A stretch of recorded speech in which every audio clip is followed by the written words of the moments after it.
Hey everybody, how's it going? This is the summary of the big trip Jennifer and I took. We went up to Spokane, Washington for her niece's wedding, visit her brother who lives in Coeur d'Alene, and we're kind of right next to each other.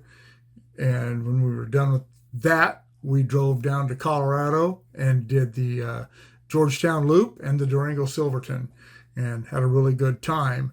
But yeah, total miles on that trip 3,960 miles. It was a lot of driving, much more driving than I wanted to do. I don't want to do another trip like that. It would have been okay if we had things to do along the way going up to Idaho and things to do between Colorado and Idaho, but we just needed to get there. So it was just all a bunch of driving, 10, 11 hours every day, except the day that we went from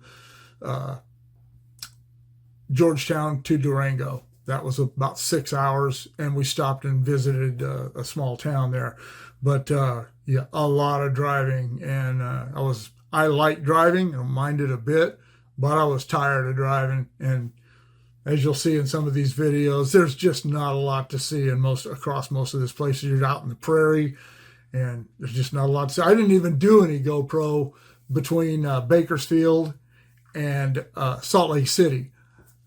There's nothing there. You're going out across the desert, and even when you get up into Utah, it's you've got the mountains over here on one side. There's snow or anything, so they're just brown mountains like we have around here, and the Salt Lake Valley to the other side of you, or whatever that valley's called. I don't know. But we were gone for 10 days, and the pickup got 19.8 miles to gallon. And I think that the reason it got a little less than usual is because of all the driving, and the speed limits was basically going 85 miles an hour every time I was on a freeway. And so probably didn't get as good fuel mileage because of that. We didn't do a lot of driving around any towns or anything, so that's the only thing I can think of, because 20.1 is what it almost always gets, just like it did on the Oregon trip. We were in Spokane for 3 days. We spent the first night in Orem, Utah, which is just south of Salt Lake City. We stayed at a place, I think it was called, I could go back and look, but it didn't matter. I think it was called Western Skies. It was an IHG, a Holiday Inn property, but nice place. It was warm the whole trip. We did hit a lot of rain, but it was never cold. And I always tell everybody that once you leave California, it's hard to find good Mexican food. I don't want to hear all you Texans and all you Arizonans and New Mexicans talk about how great your Mexican food is, because California's Mexican food is a lot better. I don't know what the deal is. Maybe they're just more of Mexicans here. I don't know. But that's pretty much a fact. And most people, Californians who travel around, agree with that assessment. But we found a place in Orem called Mi Ranchita, M-I Ranchita, and it was really good. I had camaroni sala diablo, which is spicy shrimp. It was very good. I don't remember what Jennifer had, but she said it was good too. So yeah, if you're in Orem, Utah, and you want some good Mexican food, look up Mi Ranchita. We got up the next morning early, got through Salt Lake before rush hour, and drove up to Idaho Falls and visited one of the best friends I ever had, Don Ehler, who I worked with for most of my career. He and his wife Danielle had just moved up there, and so we stopped and had lunch with them. And got up to Coeur d'Alene, had dinner at Jennifer's brother's place, and a real nice place up in the hills above Coeur d'Alene. And then we stayed. We had reservations at a place called the Baymont. If you're ever in Spokane or you plan on going to Spokane, do not stay there. Do not reserve rooms there. Do not go there. Do not drive by there. It was a disgusting, disgusting place. I did a review on that too. And we ended up checking in and checking out about 15 minutes later. They refunded all my It was a prepaid. They refunded everything. I think they understood. I think they probably hear that a lot. We ended up staying at the Doubletree down by Riverwalk. Really, really nice place. And we were there Friday, Saturday, and Sunday nights. Spokane, I wouldn't really recommend it as a destination, but if you find yourself there, they seem to have a lot of conventions and meetings and whatnot there, and they have a really nice convention center attached to the Doubletree where we stayed. But a lot of things to do, a lot of food, pubs, nightlife. Heard a lot of live acoustic music, people playing outside. I didn't hear any country or rock and roll or anything belting out from any of the places. But they have the Steam Park and the River Park, which is close to where we were staying. But I played a round of golf at the it's pronounced Latah. I never could figure out how it was pronounced. The guy finally told me Latah Golf Course outside of Spokane. Very nice. I had a tee time there, and I remembered my golf clubs. Didn't play very well. I played with a couple of teenagers and had a blast. They were both really good golfers and really, really made me look bad, but I really had a good time. Beautiful course. Saturday evening, we walked around. Actually walked. We did. Just left the truck at the hotel and walked around Spokane to some of they had a get together for the family pre-rehearsal or something like that. We weren't involved in the wedding. We were just there. And so we went to that, and then we walked around, checked things out, checked out Steam Park, checked out River Park. Sunday was the wedding, and I'm not a big fan of weddings or funerals, but Jennifer wanted to go. It was her family, so we did that. Got up early the next morning and left. And we drove from Spokane to Billings, hit a lot of rain in the mountains between Spokane and the prairie out east of Coeur d'Alene, of those mountains, and made it down to Billings, spent the night in Billings, then got up the next morning and drove to Georgetown, which is about 20 miles west of Denver. So that was Tuesday that we got to Georgetown. We did the Georgetown Loop on Wednesday, and it was so cool because I rode the train up, and I'm not even going to say, but it was the highlight of that was the highlight of that trip for me, was the Georgetown Loop. And then drove down to Durango the next day and spent the night there. Got up Friday and did the Durango Silverton. You'll see videos of that. And then Saturday it's a pretty long drive to California, back home, and we were sitting there eating breakfast, and Jennifer was missing the baby. She was missing Audrey, and I was too, but she was really missing her. And I was sitting there looking at the maps and stuff while we were having breakfast, and I said, you know what, let's just drive home, because we planned on maybe staying in Kingman or something like that. And I said, we don't need to do that. So yeah, we left, and we got back to Bakersfield. I don't know what time it was. I don't remember. 7:30 or 8 that evening. So yeah, there's the summary of that trip. The truck, no problems, didn't give me any issues. I just had some new tires put on a while back, and they're much quieter than the Michelins that came on it and the Michelins that I replaced the last time I put tires on it. And yeah, quiet and smooth. Truck ran great. Got decent gas mileage for a truck, and we had a good time. And so, yep, there is the summary, and let's get on with the road trip.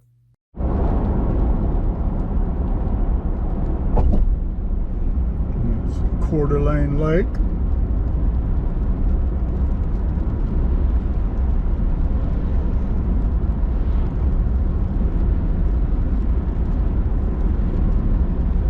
There's a lot of road construction on this road for the next, I don't know, 30 or 40 miles. It's ridiculous.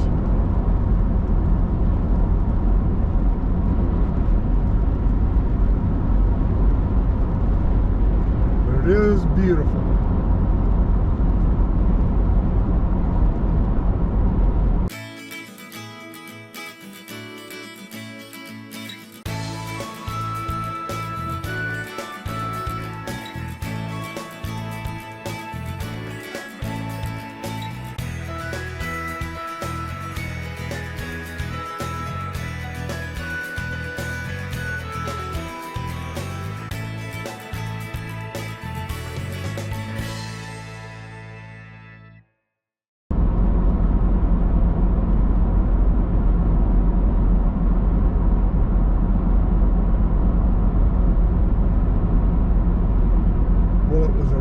long drive up here, 2 days, and then boating. But yeah, made it through the wedding and all that stuff, and got to see a cool museum, eat some good food. I'm glad to be leaving this area and headed back down towards Colorado. I have nothing against this area, but we've been here for 3 days and I'm ready to go somewhere else.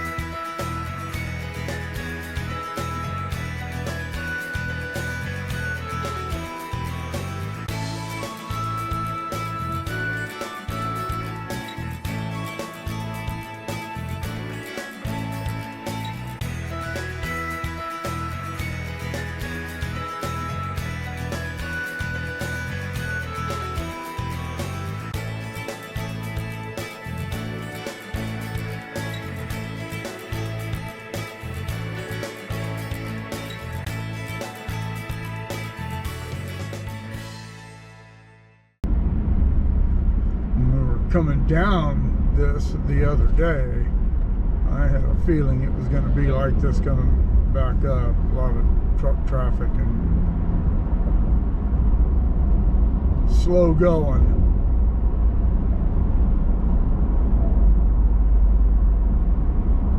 What are you going to do?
This is Interstate 90, and when we were coming up, Jennifer's brother, who we went up to, he lives in Coeur, made the comment that they've been working on I-90 between up this canyon between Missoula and or wherever and Coeur d'Alene. What do you say, 62 years? Yeah. He said it's never ending. So, what are you gonna do? Alright, moving back up here.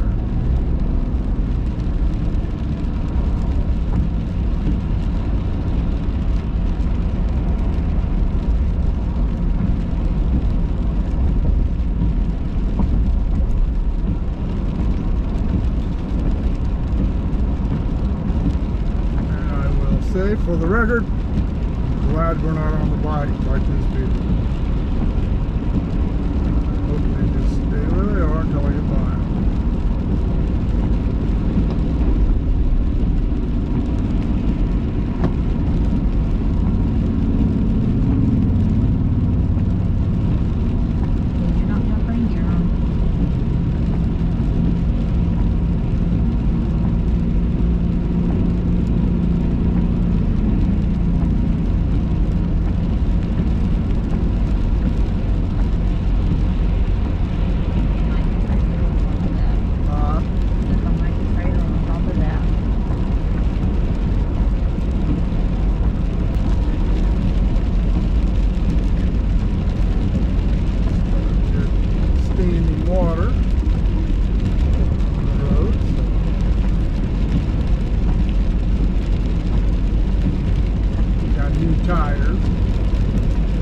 Got that going in my favor. But I'm still going to take it easy.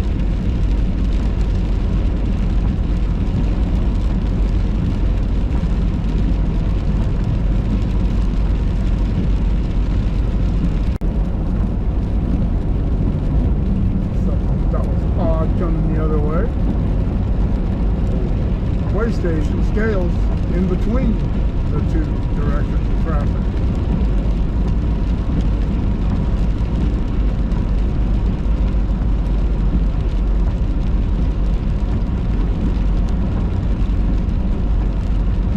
Guess that saves some money and you have to build them on both sides, huh?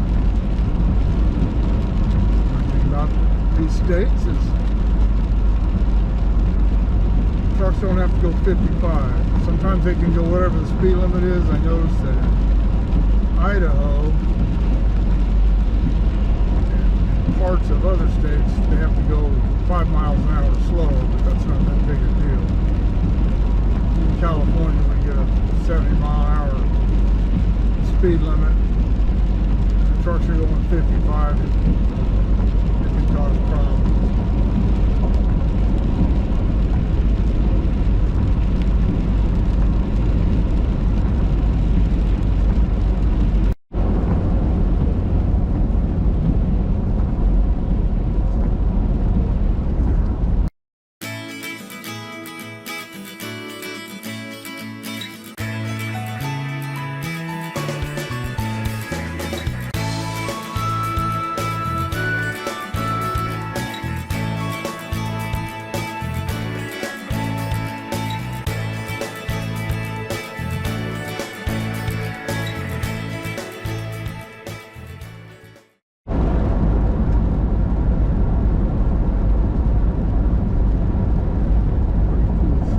Back up to where the speed limit's 80 again.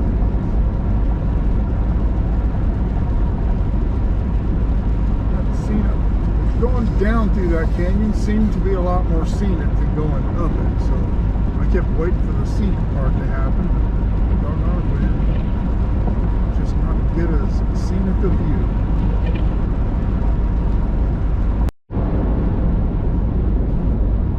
You see that Clark Fork River, and we cross over it multiple times. We've already crossed it twice, I think.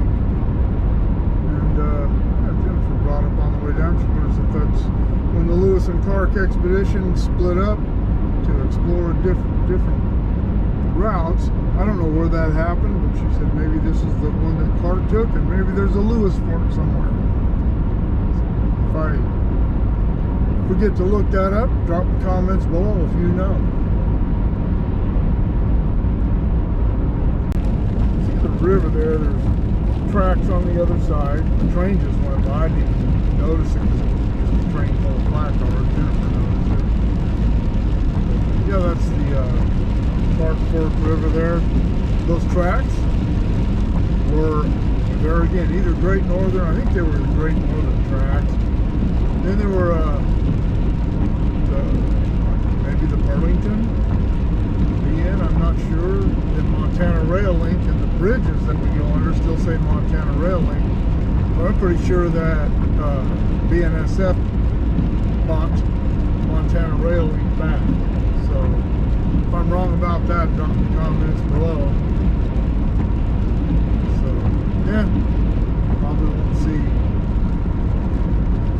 more trains on these tracks.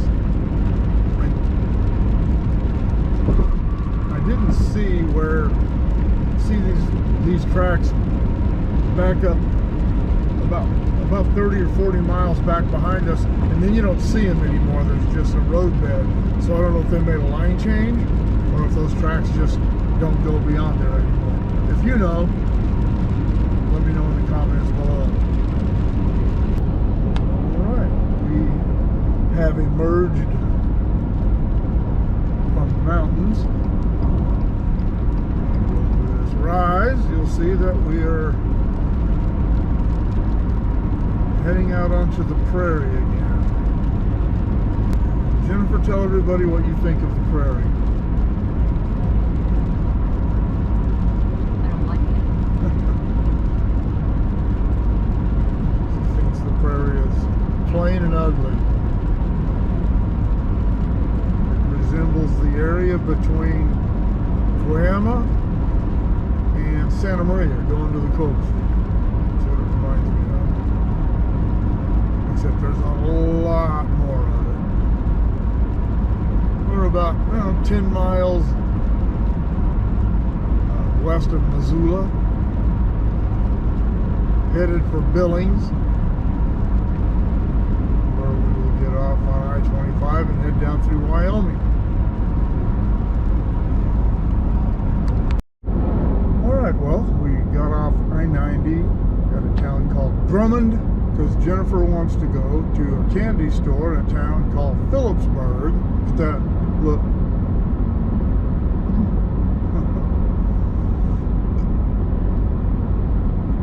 So yeah, it's about 30 miles off of 90. So what the heck? We're gonna go down there, get some candy, and get back on the road. But yeah, you can see we are very much still in the prairie. Mountains all around us, but just, I'm not sure what the elevation up here is, but when we get to Phillipsburg, if I remember, I'll look it up and I'll put it in the text in here. Well, Jennifer wanted to come to Phillipsburg, to this candy store right here. I figured, what the heck. This place is out in the middle of nowhere, and look how crowded it is. It is a complete and total tourist trap. You can't even take any pictures of the cool buildings because there's hundreds of cars everywhere and people everywhere. And yeah, so it's kind of hard to get a good view of anything cool. All right, well, after speaking to the gentleman in the candy store, he said that Phillipsburg 30 years ago was on the verge of being a ghost town. And they got together, got an action committee going on, painted up some of the buildings, like those ones you see back there behind me, and got things kind of cleaned up, and they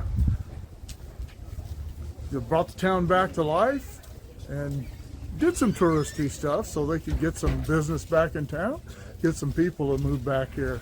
And he said that one of the problems they're having now is that these wealthy developers, billion-dollar developers, are coming in, selling tracts of land, and then millionaires are coming here, building multi-million-dollar mansions around here, and they're only here for 3 weeks out of the year. And it's driving everybody's property taxes up, and a lot of the people who used to be able to afford to easily live here are possibly going to be driven out. And that sucks. I hate to see that. I'm a capitalist, you know that. I don't have a problem with people making money, but when they use their money to screw things up for other people, that sucks. Anyway, let's flip this around and check out some of these buildings. All right, well,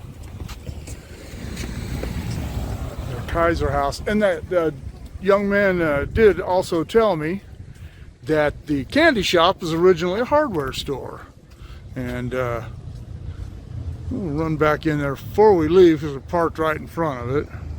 All right, well, Inside the candy store, look at that beautifully ornate ceiling. But yeah, this is what, there's the gentleman I was speaking with earlier. He's the one that gave me the lowdown on the history of the town and the history of this building and a couple of the others. Yeah, pretty cool building. And a pretty cool candy store. I'm not supposed to partake of this stuff very often, but I'm on vacation. So, I really don't care. Alright, we have left Phillipsburg and are headed for Anaconda on, I guess this is either State Highway or County Highway 1.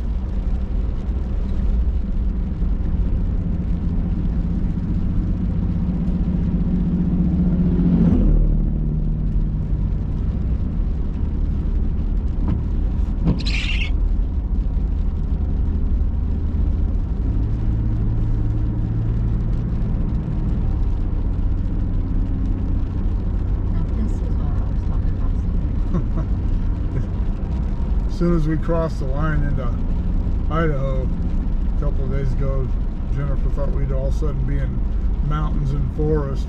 She was really disappointed. She just said that this is what she envisioned.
Stopped in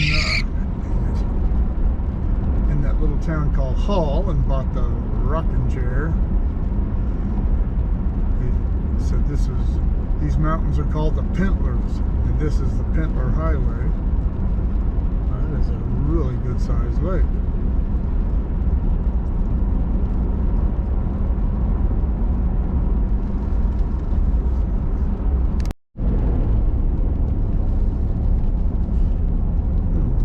Looking at the mountains, didn't even realize we're about to drop right down into the lake.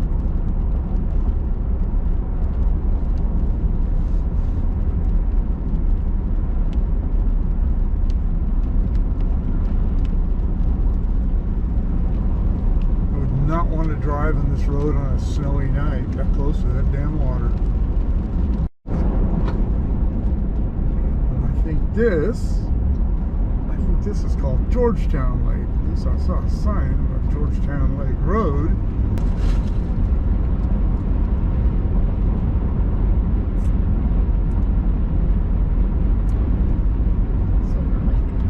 Silver Lake.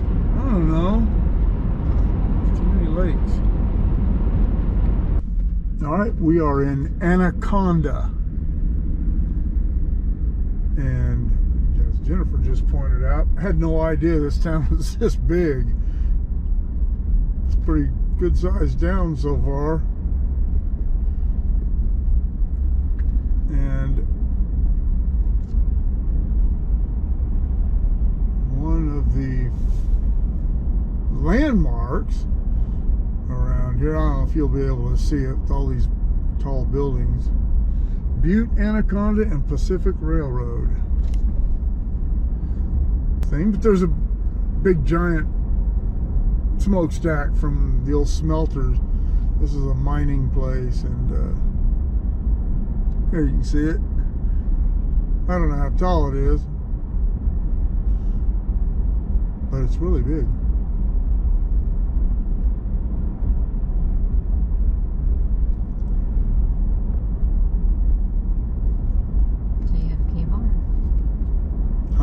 JFK bar. The JFK bar.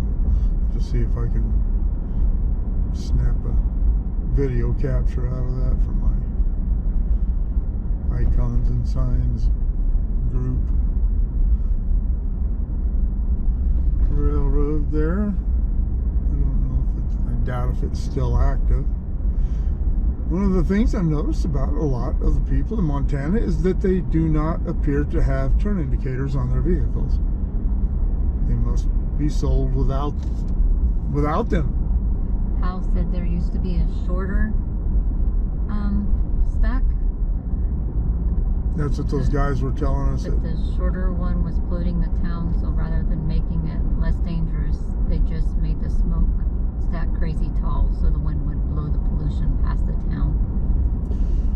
This is gonna Alright, got over the mountains outside of Butte. Now we're going down a long steep hill, 6%. Truck speeds up to 45 now, but up higher up it's 25.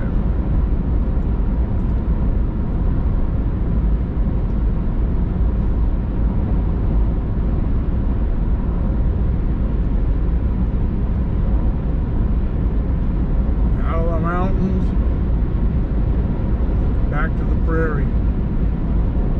Are you excited, babe? No. She's not excited. For those of you who don't know, Butte, Montana is the hometown of Evel Knievel. I did see a cool old abandoned railroad up there at the top of the hill. I'm not sure. Around this area it was probably for mining at one time because it was up above the freeway. So cool tunnels and stuff. Alright, let's see what happens next. Climbing, we're going up and down, we're climbing again. Wish my truck had an altimeter on it, the Harley does. Alright, we just left Bozeman, Montana.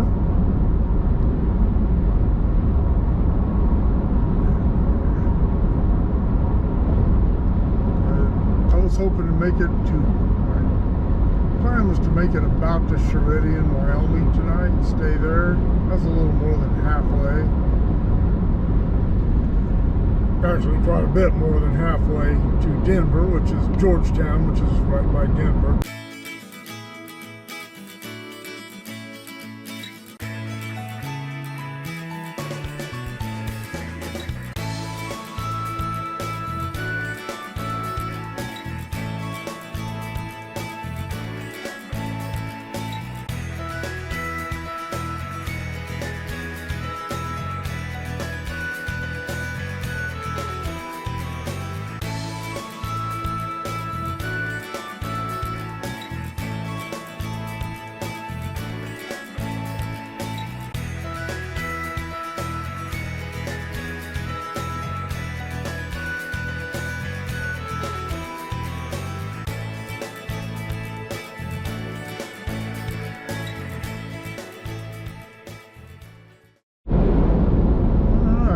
That is the Yellowstone River.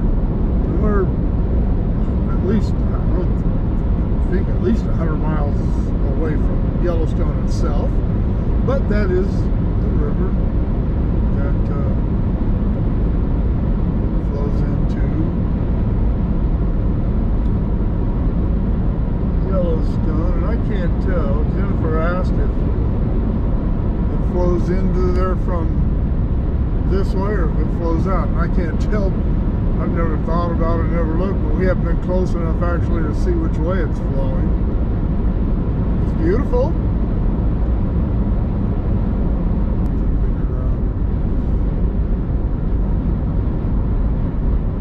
See that train there? There was 2 grain trains back there parked in a small yard. It wasn't small, it was a big yard, but it wasn't.